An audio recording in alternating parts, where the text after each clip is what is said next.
Okay, let's begin. Today I'd like to do something a little bit different. The Torah reading this week is Parshat Rabbi, which begins on 799 in the Chumash. It's Deuteronomy 11:26, and the reading goes all the way through the middle of chapter 16. But I want to start from the middle a little bit today, and then go back. We'll start from chapter 13, Deuteronomy 13, page 805.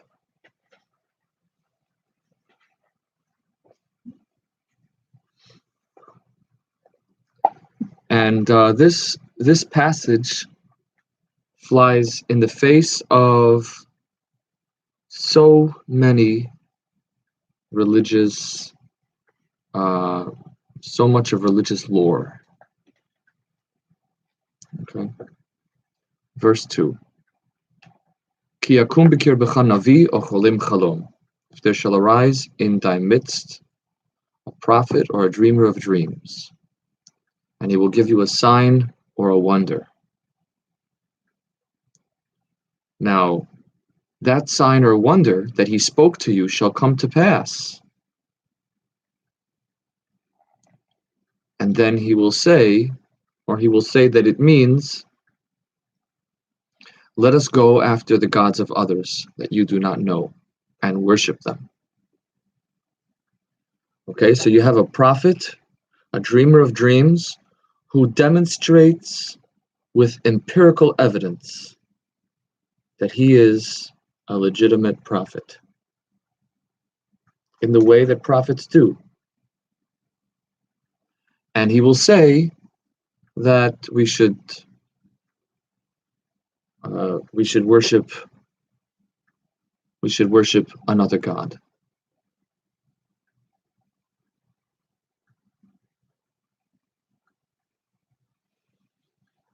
What should you do? Well, first of all, a Navi is not necessarily someone who sees the future. This is not in many cases he does, but this is not the essence. The essence is the morality. And if there's no morality, and you know you're not supposed to worship others beside Hashem, and then his credibility is nothing. Right. The interesting thing about this is that the whole idea of revelation, the revelation of prophecy. So you're right to say that a prophet is not somebody who tells the future.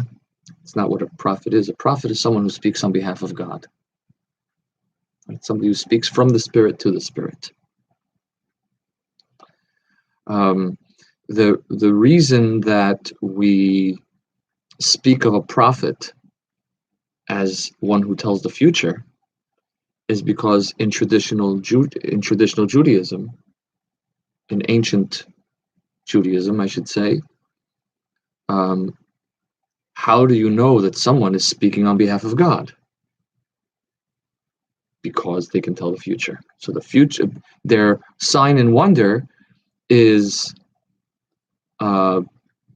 kind of their credentials to be able to call themselves a prophet and speak on behalf of God. But, as Betty points out, the point ultimately is that he speaks on behalf of God, and if he's going in another direction, then that's not a prophet, right? Lo sishmal divrei hanavi hahu, you shall not hearken unto the words of that prophet or unto that dreamer of dreams, because, so how do you understand the fact that he is able to perform a sign or a wonder? Because God, your Lord, is testing you to know whether you truly love him with all your heart and with all your soul. You should follow the Lord your God, fear him, keep his commandments, listen to his voice, worship him, and attach yourself unto him. And put that prophet, so-called, to death. Okay, so that's the teaching. Now, this passage highlights a central principle of Judaism, which is Shema Yisrael. Hear, O Israel, the Lord our God, the Lord is one. Why do we use the word Shema, listen? You know why? To get people's attention. What's the other option? Somebody asked the other week, right? Why do we cover our eyes when we say the Shema? Because these are the two primary senses by which we receive information from the world around us is through our eyes and ears. Those are the primaries. We have 5 senses, but hearing and seeing are the primaries. They're the way we receive the most advanced information. Okay? So, saying, and if you see specifically here we have the two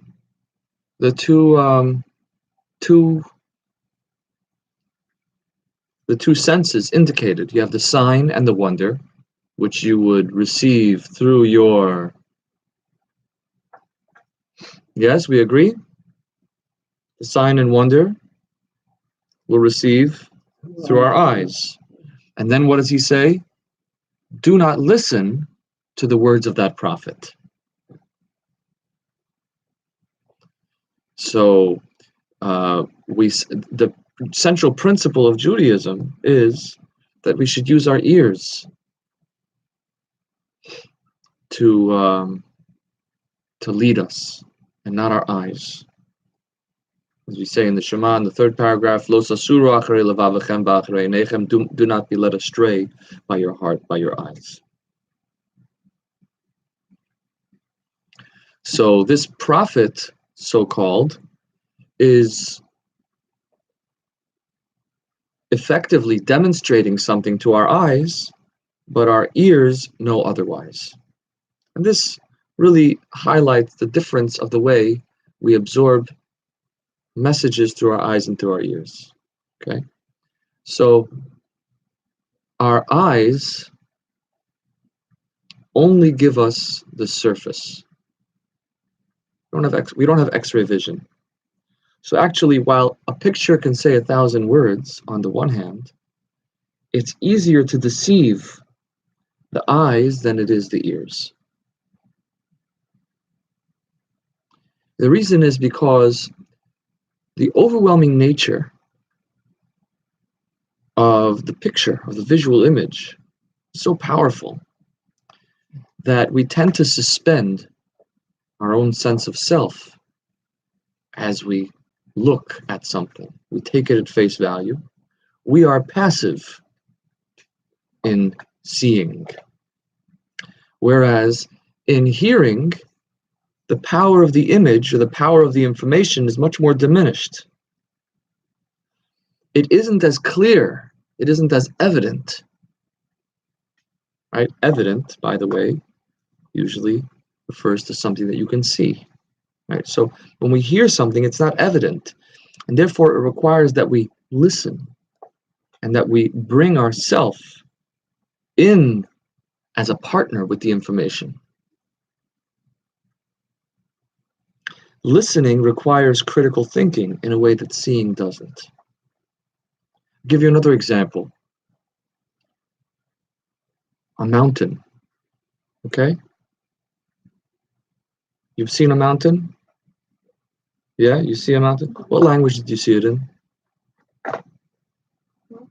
Exactly. There's no language to see a mountain, and anyone can go to Japan and see Mount Fiji. Mount Fiji is in Japan? Mount Fuji is in Japan. Right? Anyone can go to Japan and see Mount Fuji. You don't need to speak Japanese in order to be able to see Mount Fuji, but to read beautiful Japanese poetry about Mount Fuji, you have to understand Japanese. As a matter of fact, even if you translate the beautiful Japanese poetry about Mount Fuji, you will not have heard it, because you can't properly interpret the words of the poetry. And so this visual image is something that doesn't require any participation in the self, or it requires much less participation of the self. And that's why no matter what language you speak, you can see it. But hearing about it, understanding it, requires prior information, requires contextual knowledge. Last week somebody pointed out that you can see many things at once, but you can only hear one thing at once. Right? Each word is heard individually. Whereas that's the picture speaks 1,000 words, right? Because all the words of the picture you see in 1 second. Again, because it's all there. But the reason why the words that are heard only one after another is because the recipient has to absorb each word individually.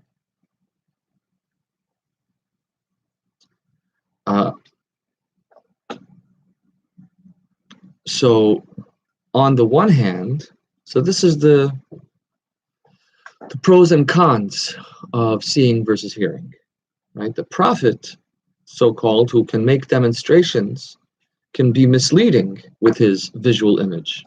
But since Judaism is predicated not on what we see, but on what we hear, therefore you would not be led astray by that prophet. Meaning, because Judaism places such a high value on learning, on developing the self, on creating a context, a critical system by which to analyze and evaluate the information that we see. So therefore you wouldn't be led astray by that prophet. Okay, what do you think so far? Any thoughts, reflections?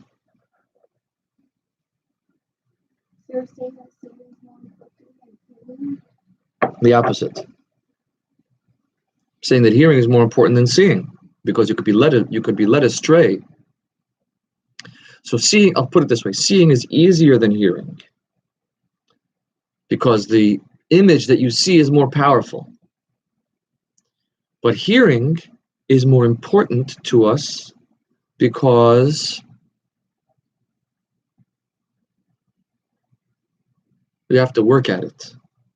We have to work at hearing something and understanding it. And therefore, it's harder to be misled.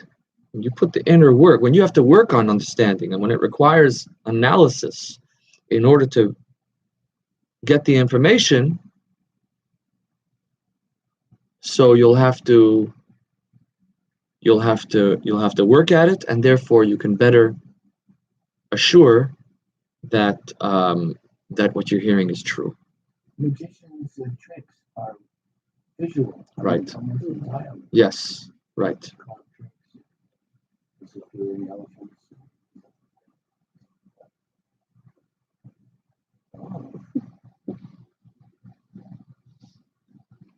David Roth's expert coin magic. Yeah. Right. So you can make a coin appear, but I saw it, right? But so just because you saw it doesn't mean it's true. On the contrary, your eyes are more likely to deceive you because there is no you. That's the point. There's no you in the eyes. There's no participation. Case in point, right? If I make a picture and I show it to you, I have no way of confirming whether you saw it properly, whether you saw it. I have no way of confirming that. That's why they use it's a Rorschach test in psychology. They want to see what you see. Right. So how do you know? So here, case in point, right here, I said, what are your thoughts? Sarla responds. She says back what she heard. I hear it. I'm able to respond to her, and we're able to clarify about what we're talking about. But if it's just in terms of pictures, It's just showing a picture. I can't know that what your experience of that picture is, unless we bring the element of hearing into it. And so therefore, the principles of Judaism come first. Principles are given over orally. They're listened to. And the signs and wonders are secondary to that. Okay?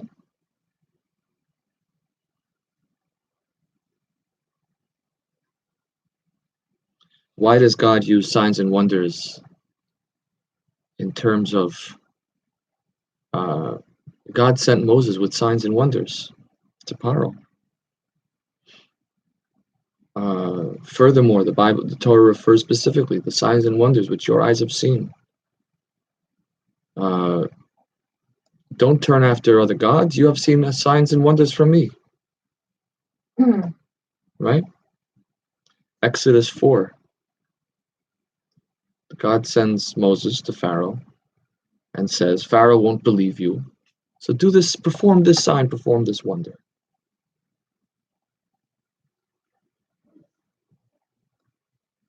So how do we understand that? It's a contradiction, no? What do you think, guys? Any ideas?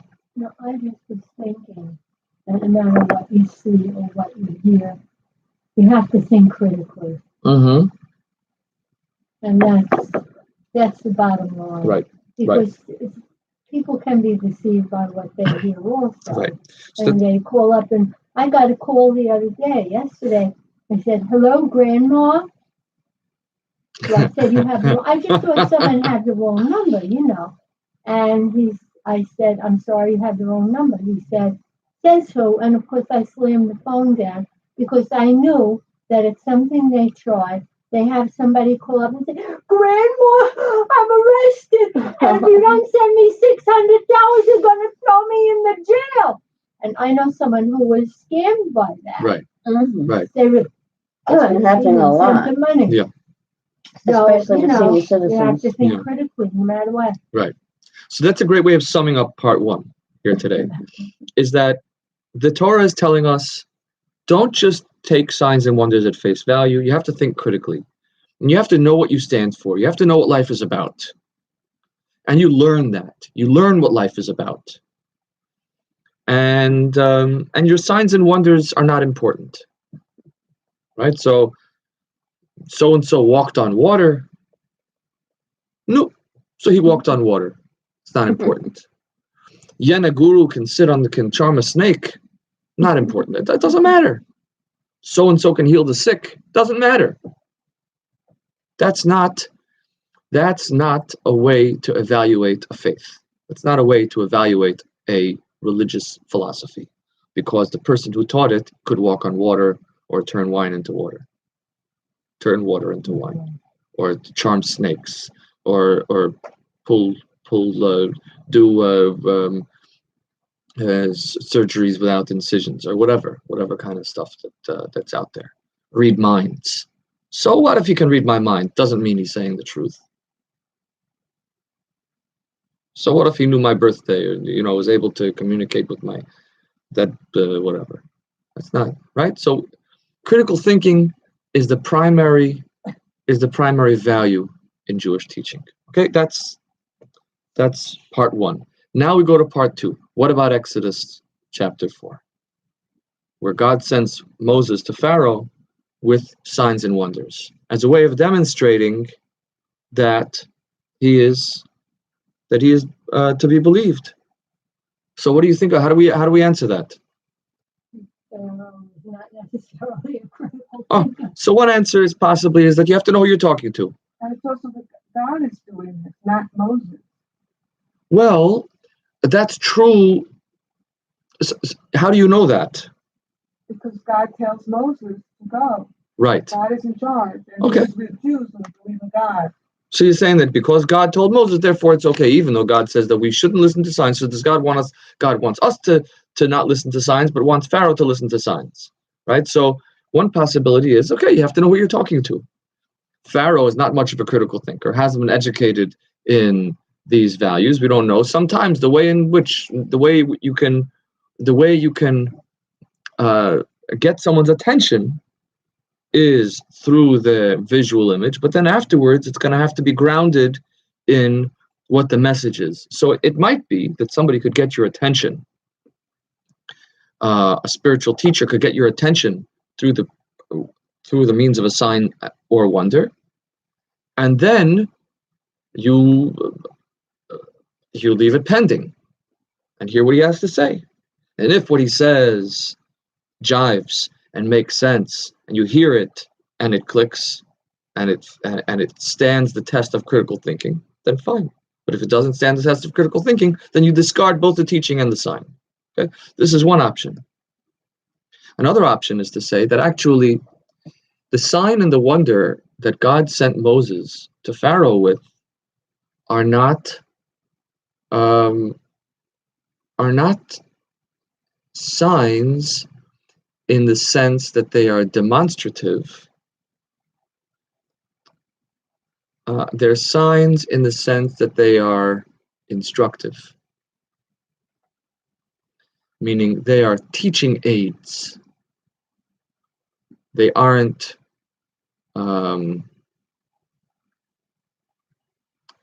they're not advertisements.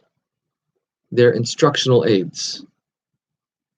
So that each sign that God shows Moses, that Moses shows Pharaoh, is meant to have some inherent message that Moses is supposed to convey. So, for example, the snake, the staff turning into a serpent, right? So Rashbam points out over there, or the Balei Tosfos, I don't remember, points out at that over there, that the message of the staff turning into a snake was actually more in that the snake turns back into a staff. Which is to say that Pharaoh, the symbol, Cleopatra with the snake on her head, yeah? You familiar with the image? Yeah. Cleopatra? The headdress. Yeah. Yeah. She couldn't get to the hairdresser that day. No, you know the one with the headdress with the little snake head coming out the top? Yeah, okay, so that's the symbol of Egypt, is the Tanim HaGadol, of the great serpent. That's the... okay. No, it's different words to indicate the same... either the serpent is a crocodile, or and then the staff turned into a crocodile, or the serpent is a serpent and the staff turned into a serpent. Okay, there is this idea of the symbol of Egypt, the symbol of the Pharaoh, being the great crocodile or the great serpent. And so Moses turning the serpent into a staff is showing that actually you will turn into dead wood. You don't your power is limited. Right? So there's an instructive message there. The same as turning the Nile into blood. These messages are demonstrating the vulnerability of the great symbols of Egypt. That which Egypt places their faith in, God shows that those things are ultimately vulnerable and unreliable, and they show that there is a greater power than the things that Egypt thinks is the ultimate power. And so these signs and wonders are not hocus pocus, look, I'm stronger than you because I can do a sign. Right? Even though, and in a sense, Pharaoh doesn't get the message. He says, well, my sorcerers can do the same thing. And Moses doesn't respond to that. Because that's not the point. The point isn't, oh, look what I can do. The point is, I'm making a point in what I can do. And great, if you did it also, wonderful. But that doesn't change the point. Okay? So the message is instructive. And so that's what I think might be an answer as to why how we understand that God uses signs and wonders when he says don't pay attention to signs and wonders, because the signs and wonders are not necessarily just hocus pocus, they're a teaching. Which, by the way, also answers why throughout Jewish history we see less and less of signs and wonders. Right? It is particularly during the formative stages of the Jewish people, right, during biblical times, that we see the signs and wonders.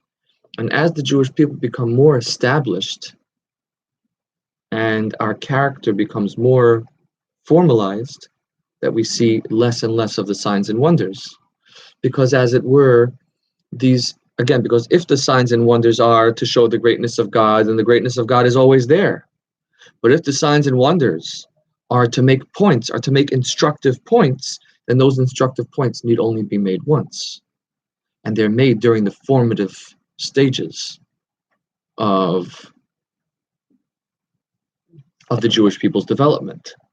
So as we're growing into a nation, we need to be taught the lessons of Torah, the lessons about who we are, about who the world is, how we are to operate in the world in these supernatural ways. So an example, the splitting of the sea, right? The splitting of the sea is there to teach us that there is more than meets the eye. In a sense, it's the anti-miracle, right? Don't go just by what you see. The world is more than the surface of what meets the eye. There's a whole universe under the sea that you don't know about. Right, that's an important message in the splitting of the sea. Okay, so then that's part 2. Now we go to the beginning of our reading today, page 799, Deuteronomy 11:26.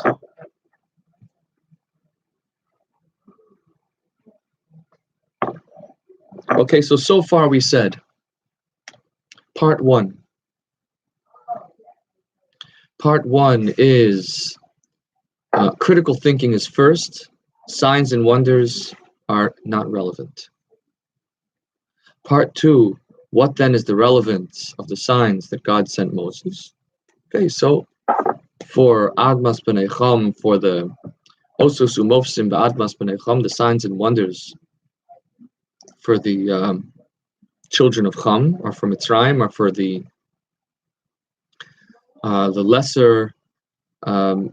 less advanced people. Option 1. Option 2 is that the signs and wonders are not meant to be of value in the fact that they're miraculous. They're of value in the message that they carry. And so don't again, this is following my approach in general with the miracle stories, is that the point is not that it happened, and therefore don't ask, is it really true? Ask, what are you trying to tell me with this story? And of course it's true, it's not the point. But focusing on whether it's true or not misses the message and the teaching that's in the story. Right? Which is the mistake that Paro in his primitive mind makes. Initially he says, oh, see, I can do it also. Essentially saying, well, it's as true for you as it is for me, attacking the truth of the story rather than listening to the message of the story. Okay. Now we come to part 3, chapter 11, verse 26, the beginning of our reading today, page 799. Re'ei, anochi nosein lifnechem hayom beracha u'klala. Behold, see, I place before you all this day blessing and curse. What's my question? Why see? Listen, don't see. Right? Critical thinking. What is this? What is the use of the word see What is the use of the word see in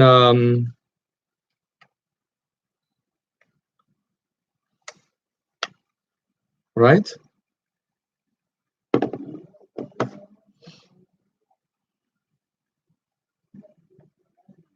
Furthermore, look at the next verse. What is the blessing? Es habracha asher tishma'u. The blessing is if you will listen to the commandments of the Lord your God that I command you this day. And the curse, if you will not listen to the commandments of the Lord your God. So, what does this see I will place before you this day, whether you listen or not? You see something in your mind, not necessarily with your eyes. So we call that listening. Yeah, in your mind, well. Right, this whole idea of, so I think that, yeah, say more. No, that's, I want to say you can see something in your mind, someone, let's say, makes a political point, okay? You can see what they're saying in your mind without, understand would probably be a better word, without seeing it. Right, so all of the things that you're talking about are actually terms that would better be used with the word here. You listen to the political point, you pay attention to it, you understand it. Also, in general, the word listen also is compared to understand.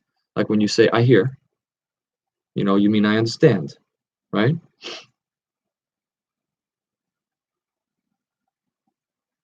Well, how about So, if you read something?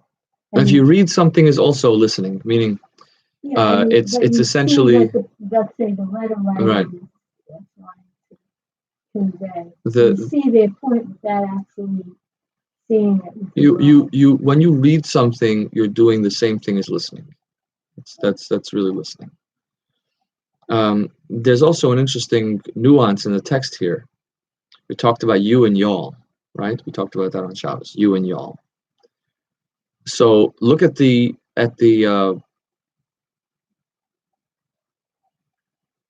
what's that term, the grammatical term for the category of singular and plural?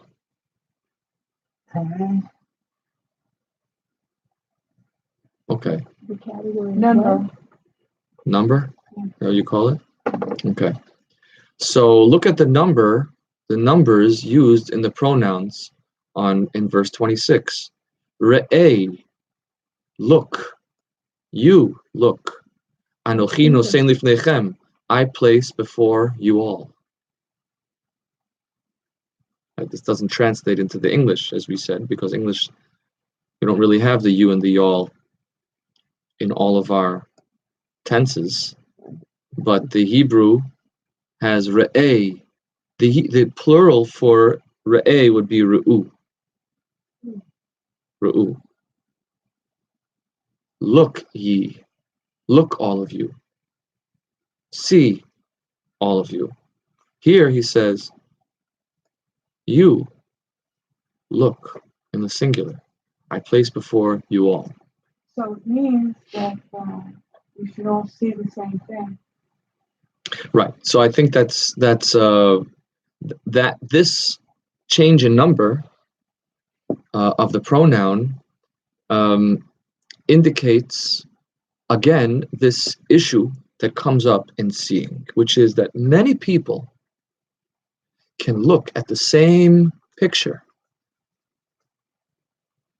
but we all absorb it individually. And the seeing of a thing is ultimately an individual experience. Whereas we all, and I give you an example, you can never convey to another person fully that which you have seen, especially not the experience that you had while you saw it. But you can fully convey to another person that which you hear. and you can inspire them. If it's something which you were inspired by, a teaching, by a word, then you can convey that and even elaborate upon it in such a way that it inspires the other person. But if you saw it, you can't ever convey the intensity of the experience of what it is to see something amazing. Like the optical illusion. What I mean to say is that, I'll give you an example. I've seen great people in my life, holy people. My children haven't seen those people. I don't know that there's any way that I could convey to them what I have seen. The experience of what it is to stand in the presence of the Rebbe. How can I convey that? It's not something that I can explain. As a matter of fact, trying to explain it is the most frustrating thing. Because I'm trying to put into words something which doesn't come from words. Right? You want to try and explain what it was to see Mount Fuji, going back to that example, right? I saw Mount Fuji, I was awestruck. What was it? A tall mountain. To say those words is an insult to what you have seen.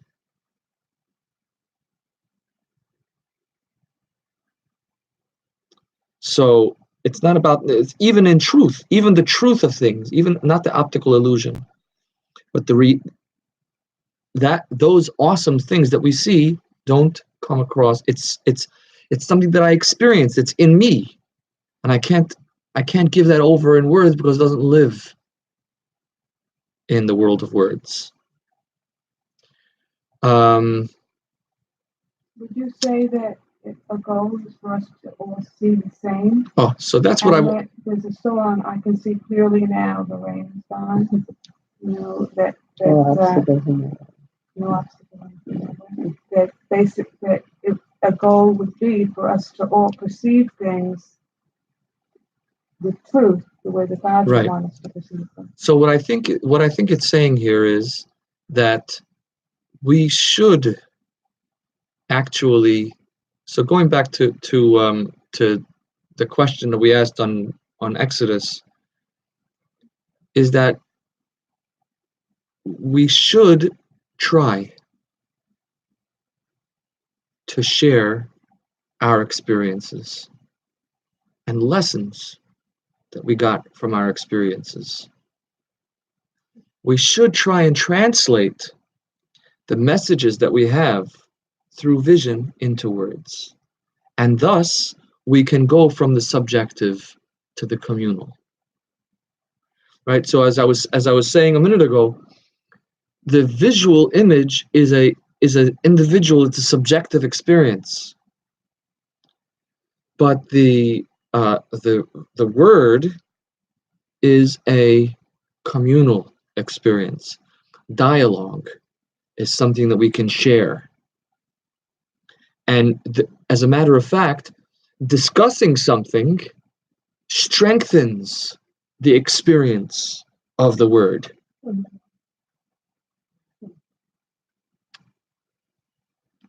Why sometimes? Sometimes, depending on the experience, when you share it with others, it sort of deletes it. It depends what experience. Could you give me an example of that? Well, okay. Elie Wiesel said after the show-off that all the survivors should come together and not discuss what they had been through because it would dilute the experience and people wouldn't understand. Right, so there you have an example of what happens when you try to put an experience, a visual, something which you have seen, into words. Right. You can never put it into words, and therefore to try ultimately feels like you're beggaring the story, right? You're you'll be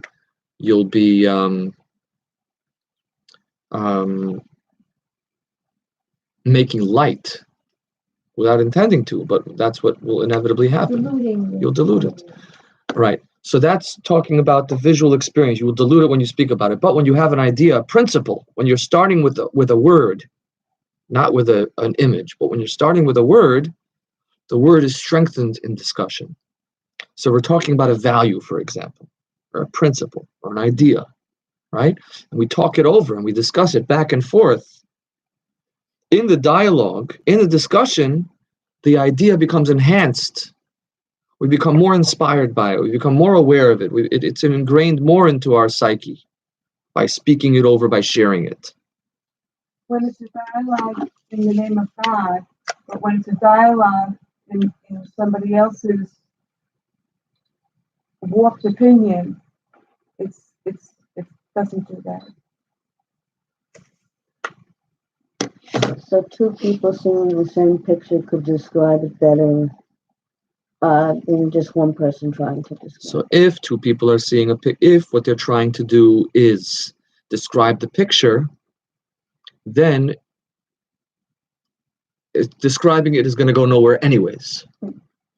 But if it's about the life lessons that we learn from our experiences, then that is something that can be translated into words. So I may not necessarily be able to convey to you what it was to stand in my shoes in that moment, but I can convey to you what I learned from that experience. And therefore the Torah is teaching us again here, Re'eh, look. Think about what you have seen and share it. Turn it into a teaching.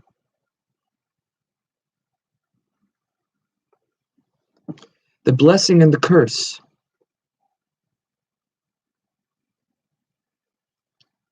Right? And understand that the blessing is when you listen, when you understand the commandments of God, your life was blessed. And that's something that you will understand. That's something Asher Tishma'u, when you listen. That already goes into the realm of understanding. And the curse is if you didn't listen. Right? So this is interpretive. But we have to bring to bear our life experiences. And so perhaps what the Torah is telling us here is that we should take time to reflect on our life and to think about what happened to us in our life, to think about our experiences and to analyze them with our critical thinking. And to analyze them according to the teachings that we know, and to share them with others. To bring what we have seen from the realm of the subjective into the realm of the shared experience. And note, I'm avoiding using the word objective because ultimately the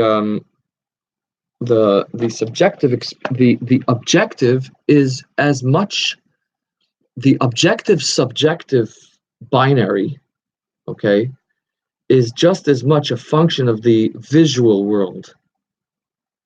Meaning you have something out there, objective, which I see and I experience subjectively, right? Whereas the word, the spoken word, is a analysis. It's a grappling. It's a struggling with the word. When you see something, the objective thing is over there, and I am over here. There's daylight in between the viewer and the image viewed, which again is why there's so much vulnerability in that. Whereas with the word, there's no daylight in between that. The word goes right into you. and you have to, and when you hear it, you put it into your own words. And so it's not a subjective, objective thing. It's a shared experience. There's a dialogue. There's a living, developing, and evolving thing called the word.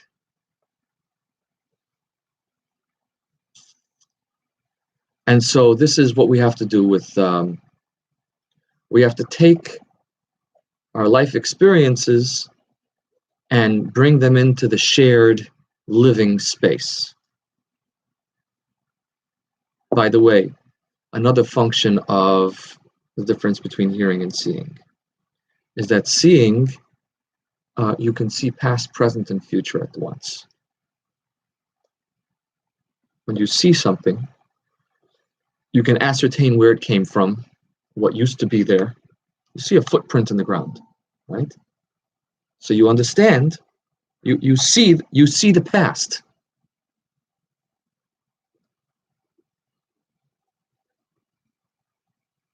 Whereas, so you have past, present, and future in one. Whereas when you hear something, you don't have that necessarily, that same ability, that same transcending of past, present, and future in the same way. You have to kind of think more chronologically.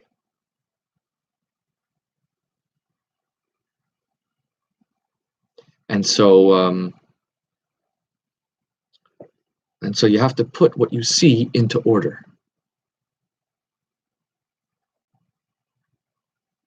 Okay, so that's the blessing and the curse. And I'll conclude with one last point, which is the teaching of the Or HaChaim. He says, "See, I place before you today blessing and curse."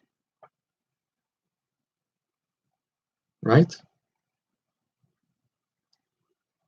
So, is any of us safe from the curse? Read the pasuk. What does it say? See, I set before you this day a blessing and a curse. Are we safe from the curse? No. We all will be hit with a blessing and a curse. Nobody is going to get away without getting a curse. Is the blessing and curse That's a trick question. Everyone is going to get a blessing and curse. Even somebody who doesn't have kids. So what's the point if I'm going to have the blessing and curse? The point is that life will be a mixture of blessing and curse, of easy and difficult, of challenges and accomplishments. And therefore,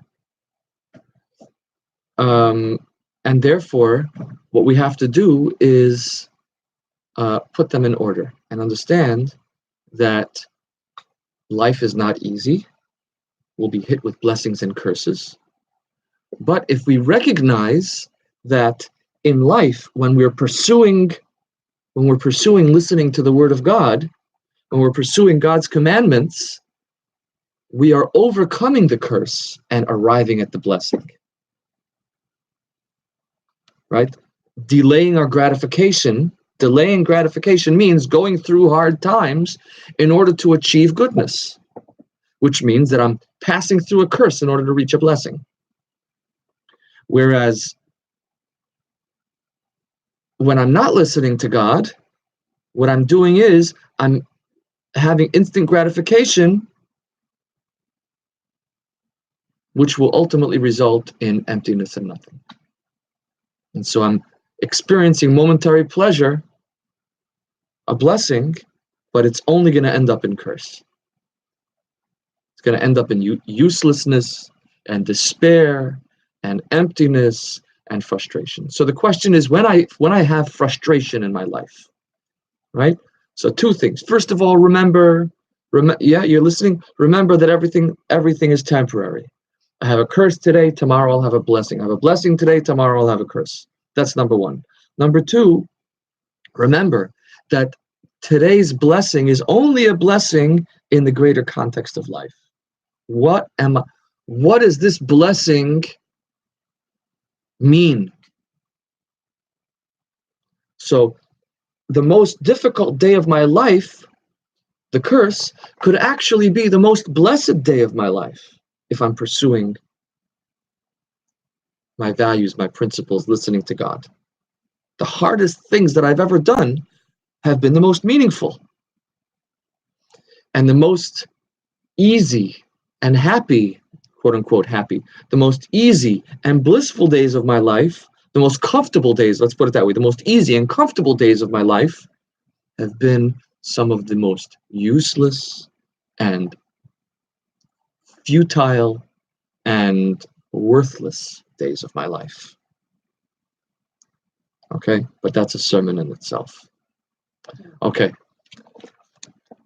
that's all I have to say today. Thank you.